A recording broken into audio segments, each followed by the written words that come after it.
du 2e livre des rois. En ces jours-là, Naaman, général de l'armée du roi d'Aram, était un homme de grande valeur et hautement estimé par son maître, car c'est par lui que le Seigneur avait donné la victoire au royaume d'Aram.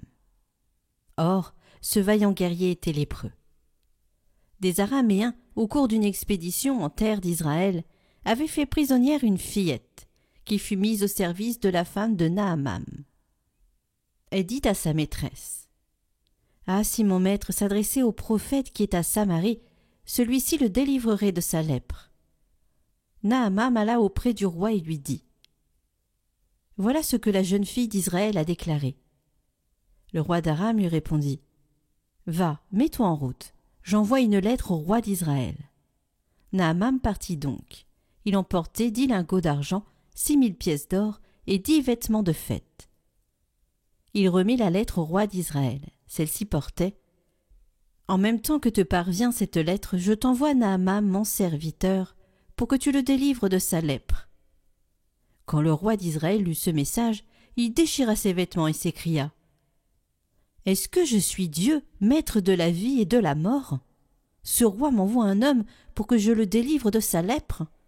Vous le voyez bien, c'est une provocation. » Quand Élisée, l'homme de Dieu, apprit que le roi d'Israël avait déchiré ses vêtements, il lui fit dire : « Pourquoi as-tu déchiré tes vêtements ? Que cet homme vienne à moi, et il saura qu'il y a un prophète en Israël. » Naaman arriva avec ses chevaux et son char, et s'arrêta à la porte de la maison d'Élisée. Élisée envoya un messager lui dire : « Va te baigner 7 fois dans le Jourdain, et ta chair redeviendra nette, tu seras purifié. » Naaman se mit en colère et s'éloigna en disant : « Je m'étais dit, sûrement il va sortir et se tenir debout pour invoquer le nom du Seigneur son Dieu. Puis il agitera sa main au-dessus de l'endroit malade et guérira ma lèpre. Est-ce que les fleuves de Damas, l'Abana et le Parpar ne valent pas mieux que toutes les eaux d'Israël ? Si je m'y baignais, est-ce que je ne serais pas purifié ? » Il tourna bride et partit en colère. Mais ses serviteurs s'approchèrent pour lui dire : « Père, si le prophète t'avait ordonné quelque chose de difficile, tu l'aurais fait, n'est-ce pas ? Combien plus lorsqu'il te dit : baigne-toi et tu seras purifié. » Il descendit jusqu'au Jourdain et s'y plongea 7 fois, pour obéir à la parole de l'homme de Dieu. Alors sa chair redevint semblable à celle d'un petit enfant. Il était purifié. Il retourna chez l'homme de Dieu avec toute son escorte. Il entra, se présenta devant lui et déclara : « Désormais, je le sais, il n'y a pas d'autre Dieu sur toute la terre que celui d'Israël. »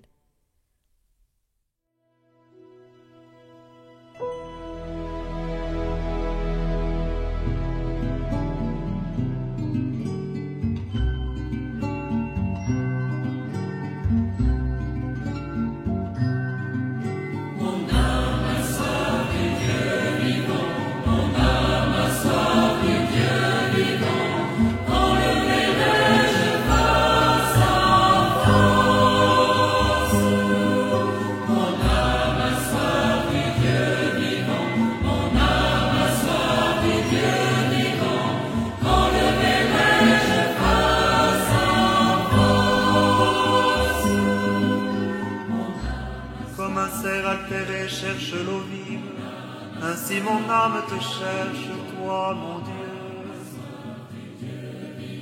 Mon âme a soif du Dieu vivant, mon âme a soif du Dieu vivant, mon âme a soif du Dieu vivant, quand le verrai-je face à face.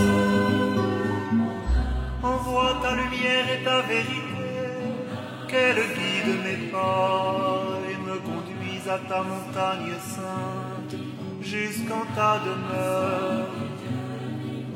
Mon âme a soif du Dieu vivant, mon âme a soif du Dieu vivant, quand le verrai-je face à face. J'avancerai jusqu'à l'autel de Dieu, vers Dieu qui est toute ma joie. Je te rendrai grâce avec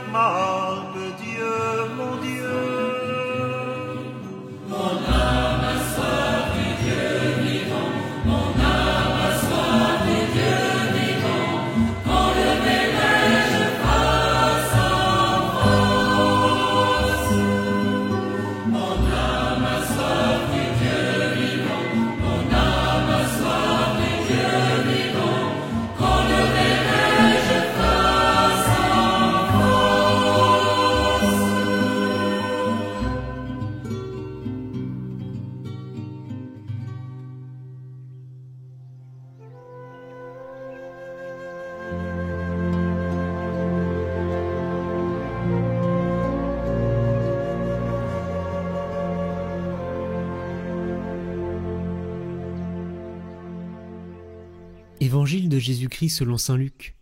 Dans la synagogue de Nazareth, Jésus déclara : Amen, je vous le dis, aucun prophète ne trouve un accueil favorable dans son pays. En vérité, je vous le dis, au temps du prophète Élie, lorsque pendant 3 ans et demi le ciel retint la pluie, et qu'une grande famine se produisit sur toute la terre, il y avait beaucoup de veuves en Israël. Pourtant, Élie ne fut envoyé vers aucune d'entre elles, mais bien dans la ville de Sarepta, au pays de Sidon, chez une veuve étrangère. Au temps du prophète Élisée, il y avait beaucoup de lépreux en Israël, et aucun d'eux n'a été purifié, mais bien Naaman, le Syrien. À ces mots dans la synagogue, tous devinrent furieux. Ils se levèrent, poussèrent Jésus hors de la ville, et le menèrent jusqu'à un escarpement, de la colline où leur ville est construite, pour le précipiter en bas. Mais lui, passant au milieu d'eux, allait son chemin.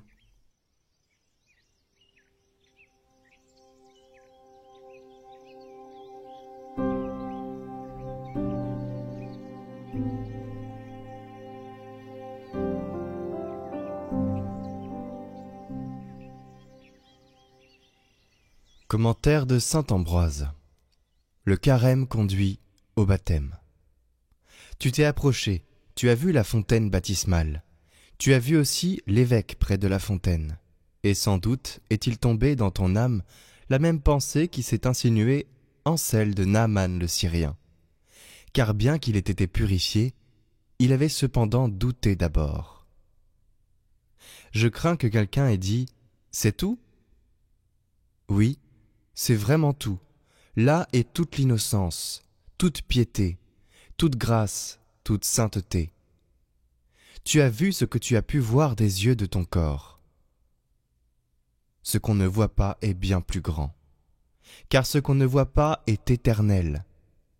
Quoi de plus étonnant que la traversée de la mer Rouge par les Israélites, pour ne parler à présent que du baptême. Et pourtant, ceux qui l'ont traversée sont tous morts dans le désert. Au contraire, celui qui traverse la fontaine baptismale, c'est-à-dire celui qui passe des biens terrestres à ceux du ciel, ne meurt pas mais ressuscite. Naaman était lépreux. À son arrivée, le prophète lui a dit « Va, descends dans le Jourdain, baigne-toi et tu seras guéri. » Il s'est mis à réfléchir en lui-même et s'est dit « C'est tout ? Je suis venu de Syrie jusqu'en Judée, et on me dit « Va au Jourdain, baigne-toi et tu seras guéri. » Comme s'il n'y avait pas des fleuves meilleurs dans mon pays. Ses serviteurs lui disent « Maître, pourquoi ne fais-tu pas ce que dit le prophète ? Fais-le plutôt et essaie. » Alors il s'est rendu au Jourdain, s'est baigné, et en est sorti guéri. Qu'est-ce que cela signifie ? Tu as vu de l'eau, mais toute eau ne guérit pas. Par contre, l'eau qui a la grâce du Christ guérit. Il y a une différence entre l'élément et la sanctification, entre l'acte et l'efficacité. L'acte s'accomplit avec de l'eau, mais l'efficacité vient de l'Esprit Saint. L'eau ne guérit pas si l'Esprit Saint n'est pas descendu, n'a pas consacré cette eau. Tu as lu que lorsque notre Seigneur Jésus-Christ a institué le rite du baptême, il est venu à Jean, et celui-ci lui a dit « C'est moi qui dois être baptisé par toi, et c'est toi qui viens à moi ?» Le Christ est descendu. Jean qui baptisait était à ses côtés, et voici que telle une colombe descendit l'Esprit Saint. Pourquoi le Christ est-il descendu le premier, et ensuite l'Esprit Saint ? Pour quelle raison ? Pour que le Seigneur ne paraisse pas avoir besoin du sacrement de la sanctification. C'est lui qui sanctifie, et c'est aussi l'Esprit qui sanctifie.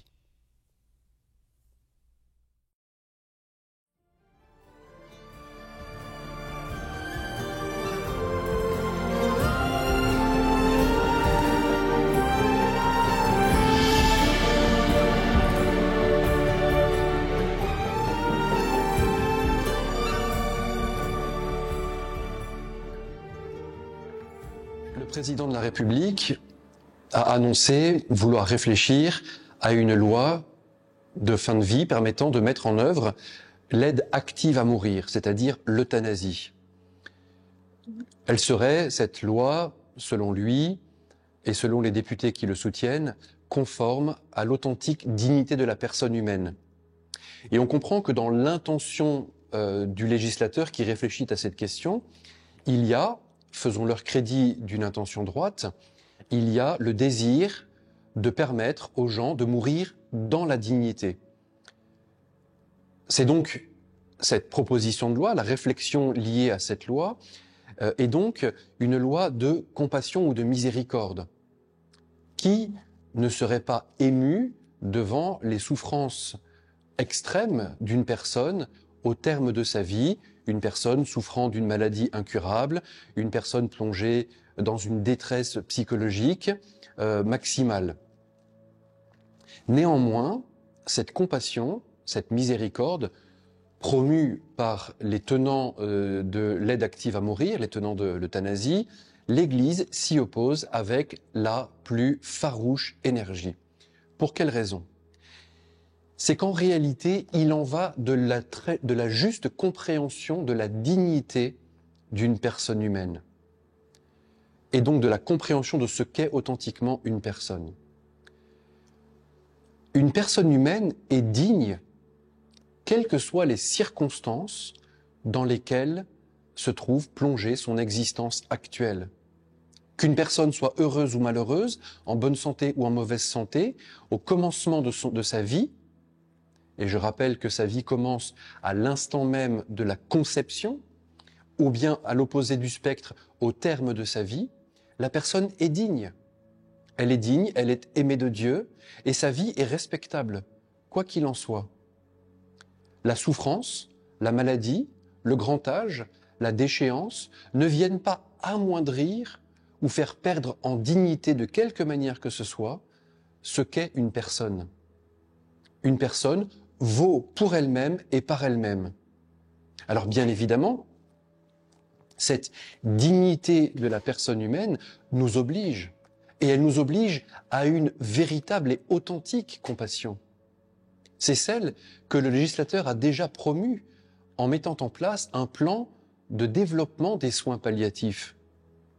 Les soins palliatifs sont ces soins qui permettent d'accompagner une personne en fin de vie, une personne au bout de son existence, afin qu'à chaque étape de sa fin de vie, elle puisse être prise en charge physiquement par un accompagnement et un soulagement de la douleur, car la douleur est toujours une chose mauvaise, aussi bien qu'une prise en charge psychologique pour que cette personne puisse franchir les différentes étapes qui la conduisent jusqu'au dernier acte humain de sa vie, qui est celui de la mort, dans la plus grande dignité, dans un tissu de relations interpersonnelles qui font qu'elle ne se sente pas abandonnée, ni humainement, ni physiquement. Et les soins palliatifs, depuis plusieurs mandatures, ont peine à se mettre en place, car il y a d'un côté la législation qui les promeut, et de l'autre le fait que, dans la réalité, le manque de moyens, le manque de personnel est criant. Je vous invite, à ce propos, sur les soins palliatifs, à lire le livre de M. Erwan Le Moredec, avocat connu sous le nom de blogueur Cause Toujours, qui s'investit énormément dans l'accompagnement de personnes en fin de vie. Et que constatons-nous dans les soins palliatifs ? Qu'une personne qui demande à mourir le fait parce qu'elle se sent désespérée ou parce qu'elle souffre trop, parce qu'elle souffre principalement, non pas d'une douleur physique, même si celles-ci peuvent être intolérables ou à la limite du supportable, mais qu'elle souffre de n'être pas écoutée, pas entendue, pas aimée. Et voilà le véritable enjeu des soins palliatifs. Voilà le véritable enjeu de la compassion qui est demandée à toute personne de bonne volonté face à une personne en fin de vie ou dans une détresse psychologique ou spirituelle extrême. Sommes-nous prêts à aimer nos frères dans leur plus grande détresse jusque-là? Et que constatons-nous? Que fort peu d'entre nous sommes capables de sortir de notre zone de confort pour aller à la rencontre d'une personne dans sa plus grande détresse, au terme de sa vie quand elle est très âgée, au terme de la souffrance quand elle souffre trop, au terme du désespoir quand il semble qu'il n'y ait plus de solution humaine. Pourquoi avons-nous tant de mal à sortir de notre zone de confort? D'abord, il faut bien le reconnaître parce que nous sommes tous marqués par l'égoïsme, par la paresse, mais aussi parce que le constat de ces souffrances nous renvoie à notre propre finitude. Ce n'est pas un hasard, c'est un poncif de le dire, pardonnez-moi, ce n'est pas un hasard si nous avons évacué la mort du champ de notre conscience. On ne meurt plus à la maison, on meurt loin, à l'hôpital. On ne meurt plus entouré de sa famille, on meurt un peu esseulé. Et puis on fait venir le prêtre in extremis, quand la personne est déjà dans le coma, pour qu'elle ne puisse pas, cette personne en train de mourir, se rendre compte qu'elle est en train de mourir. Et l'on a l'idée que la bonne mort est celle qu'on ne voit pas venir, dont on ne se rend pas compte. Alors qu'en réalité, le témoignage des saints, le témoignage des moines, il nous enseigne qu'il est bon d'être conscient de la mort, parce que la mort, ce n'est pas une fin pour nous, elle est un témoignage d'un passage. Je quitte ce monde et je vais vers le Père. Mes yeux vont se fermer à la lumière de ce monde, oui, mais pour s'ouvrir à la lumière de Dieu. Et il est bon de faire ce passage en homme libre et conscient. Et l'euthanasie, que nous propose-t-elle? De régler la question par mode de facilité. Puisqu'il est mal de souffrir, alors tuons. Puisqu'il est mal d'avoir mal dans son cœur ou dans son âme, alors tuons. En réalité, la réponse de l'euthanasie est toujours une mauvaise réponse parce qu'au lieu de répondre à l'attente et au désir des personnes, soulage ma souffrance, aime-moi, compatis, donne-moi de l'espérance, nous répondons par « je te tue, je te tue, je te tue ». Et nous enveloppons ça dans un beau papier cadeau, c'est conforme à la dignité de la personne humaine. Alors qu'en réalité, c'est profondément un mensonge. L'euthanasie n'est jamais la réponse conforme à la dignité de la personne humaine. Ce qui est conforme, c'est de donner à nos frères et sœurs qui souffrent la réponse de notre charité, de ce temps que nous perdons gratuitement pour eux. Pourquoi? Parce qu'ils sont dignes. Parce qu'ils sont dignes intrinsèquement. Ce ne sont pas les circonstances de notre vie qui définissent notre dignité. On peut être au chômage et digne, aussi bien qu'étant productif pour la société et digne. On peut être en bonne santé et digne, aussi bien que profondément malade et incapable de vivre bien, et on reste digne. On peut être un enfant dans le sein de sa mère, âgé de quelques heures, et digne, aussi bien qu'un vieillard sénile ayant perdu la capacité de reconnaître ses proches, on reste digne. La personne humaine est digne, indépendamment des circonstances de son existence, indépendamment de ses capacités à être utile ou profitable à la société. Qu'une personne coûte cher ou qu'elle rapporte de l'argent, peu importe, elle est digne. Dès lors que nous introduisons des critères qui font évoluer la dignité intrinsèque de la personne humaine, dans ce continuum qu'elle est, alors nous fragilisons l'ensemble de notre société. Car qui peut dire à partir de quel moment on est digne ou plus digne d'être aimé, d'être accompagné, d'être soutenu? Quels sont les critères? Cette personne ne produit plus assez, elle n'est plus digne de vivre. Cette personne se sent désespérée, elle n'est plus digne de vivre. Cette personne est en fin de vie, ce serait un coût exorbitant que de l'accompagner encore. Elle coûte trop cher à la société, elle n'est plus digne de vivre. Mais enfin, à ce compte-là, raisonnons par l'absurde et allons jusqu'au bout. Cette personne est juive, elle n'est plus digne de vivre. Cette personne est noire, elle n'est pas digne de vivre. Et l'on voit comment on introduit, à partir du moment où un seul critère est employé pour distinguer entre les personnes, celui qui est digne et celui qui n'est pas digne, on introduit un coin qui fragilise notre compréhension même de la dignité humaine. La personne humaine est toujours digne. Qu'elle soit âgée de plus de 14 semaines dans le sein de sa mère ou pas, elle est digne. Et il est impossible de constitutionnaliser une loi, que ce soit sur l'avortement ou d'autres types de lois qui iraient dans le sens de la mort donnée, parce qu'elles sont profondément injustes. Et ces lois-là n'auront jamais, étant injustes, elles sont irrationnelles, elles n'auront jamais force de loi. Le Seigneur, lui, nous enseigne dans l'Évangile la bonne attitude. Rappelez-vous, dans l'Évangile de Saint Luc, au chapitre 10e, il y a la parabole de cet homme qui descendait de Jérusalem à Jéricho. Jérusalem, la ville de Dieu, Jéricho, une ville située 400 mètres en dessous du niveau de la mer. C'est donc une dégringolade de cet homme qui passe d'un sommet à une vallée profonde. Et sur son chemin, il est roué de coups par des brigands et laissé pour mort. Un prêtre et un lévite viennent à passer par là et pour différentes raisons ne s'occupent pas de lui. Mais survient un Samaritain. Il voit cet homme et il est saisi de compassion. Que fait-il alors? Il s'arrête. Il se détourne du cours normal de sa vie parce que l'autre, blessé, a pris place dans son cœur. Il s'arrête, il pense ses blessures, y versant de l'huile et du vin, il s'occupe de lui, mais bien plus encore, il le charge sur sa propre monture et le conduit à l'auberge. Et bien plus encore, il laisse de l'argent à l'aubergiste en demandant que l'aubergiste continue de prendre soin de lui jusqu'à ce que lui, le Samaritain, revienne. Voilà l'attitude que nous devrions tous avoir. Alors bien sûr, d'un côté, il s'agit de s'opposer à des lois qui sont profondément iniques et qui mentent sur la nature de la dignité de la personne humaine, qui sont autant de mensonges effroyables qui viennent inscrire dans notre corpus législatif la possibilité de tuer. Quelle aberration!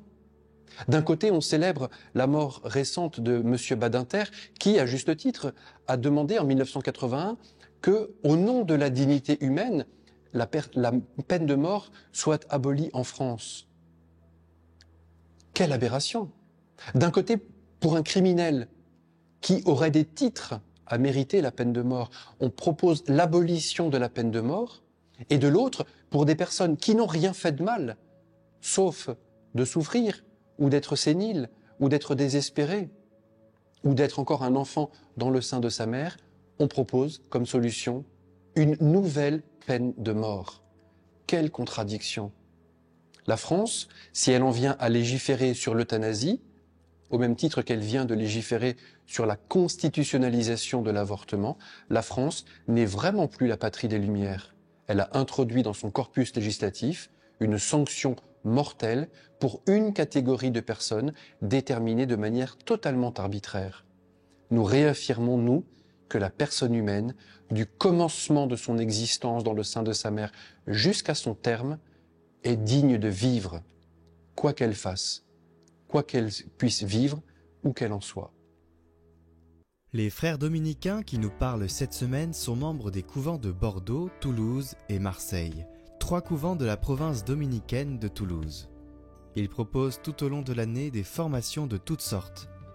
Vous pouvez vous abonner à la chaîne YouTube de la province de Toulouse, sur laquelle vous trouverez des enseignements réguliers, ainsi que la prière des vêpres chaque jour.